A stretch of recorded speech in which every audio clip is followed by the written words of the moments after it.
Кыргыз Республикасынын Коргоо министрлигинин 23 жылга коюлган тапшырмаларынын негизгилерине токтолуп кетсек, бул аскер бөлүктөрүн күчү менен даярдыгын күчөтүү, биздин чек ара тилкебиздеги аскер күчтөрдү көбөйтүү, ошол максатында бизде 23 жылы жаңы аскер бөлүктөр ачылды.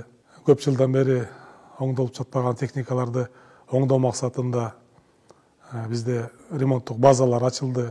Ошолордун иш-чаралар өткөзгөндөн кийин ушул жылдын ичинде 200дөн ашык автоунаалар, соот унааларды оңдоп, ошо аскер бөлүктөрүнүн баарын камсыздап чыктык.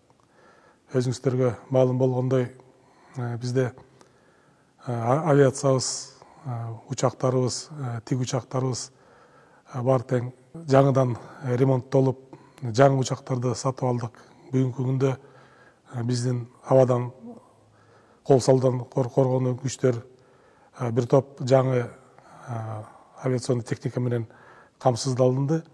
Андан тышкары бүгүнкү күндө Коргоо министрлиги ар кайсы тараптан өзүн өзүн толугу менен камсыздап жатат. Бул тамак аштар боюнча дагы военно-подсобный хозяйство алар иштеп, ошолор дагы аскер бөлүктөр өздөрүнүн эмелерин жеткирип атат.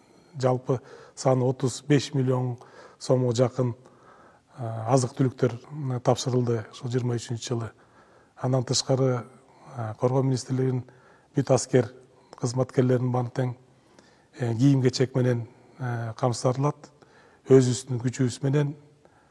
Андан тышкары чет өлкөлөр менен тиешелүү иш-чараларды өткөзүп, алар менен келишимдер түзүп, бүгүнкү күндө биздин Коргоо министрликте ошол иш-чаралардын баарын ишке ашырып, 24 жылга тапшырмалар алып кетсек, бул биздин ошол эң биринчиден мамлекетибиздин аскер коопсуздугун бекемдөө үчүн да бир топ иш-чараларыбыз